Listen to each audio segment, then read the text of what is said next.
Hello, brilliant minds. Welcome to another magical journey through time, where we meet real people who did truly amazing things. Today's story is about a girl who didn't shout, didn't fight, and didn't run.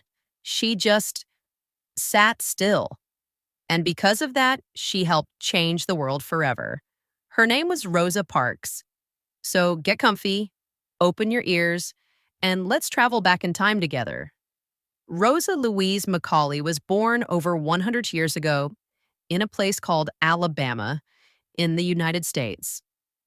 She was a quiet, thoughtful little girl who loved books and playing outside. But Rosa didn't have an easy start. You see, back then, people were treated differently because of the color of their skin. There were rules called segregation laws, which meant black children and white children couldn't go to the same schools, drink from the same water fountains, or even sit together on a bus. Rosa didn't think that was fair. Even as a young girl, she could feel in her heart that something wasn't right. As Rosa grew older, she worked hard. She became a seamstress, someone who sews clothes, and she never stopped dreaming of a better world. She married a kind man named Raymond, and they both believed in peace, fairness, and standing up for what was right. But life was still unfair. Black people still had to sit at the back of buses. If a white person got on and there weren't enough seats, a black person had to stand up and give theirs away, even if they were tired or had paid just the same. It was cruel. And it was time for change. On December 1st, 1955, Rosa got on the bus after a long day of work. She sat in the colored section, just like the rules said.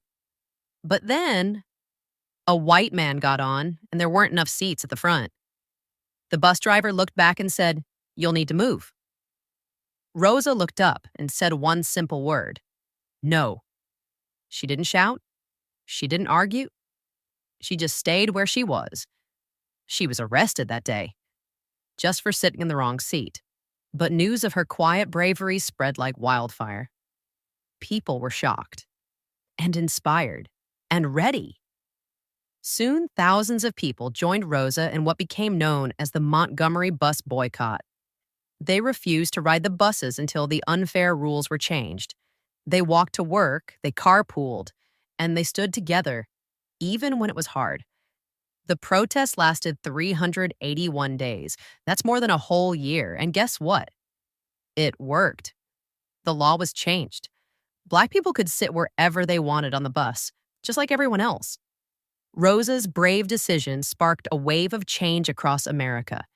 She showed the world that even the smallest, quietest voice can speak volumes. Rosa Parks became known as the mother of the civil rights movement. But she never did it for fame or attention. She once said, "You must never be fearful about what you are doing when it is right." So what can we learn from Rosa? That being brave doesn't always mean being loud. That fairness matters, no matter who you are. And that even one small action, like staying in your seat, can start a ripple that becomes a wave. Thanks for listening. And remember, if you see something that isn't fair, speak up. You never know, you might just change the world too. Until next time, stay curious, stay kind, and keep dreaming big.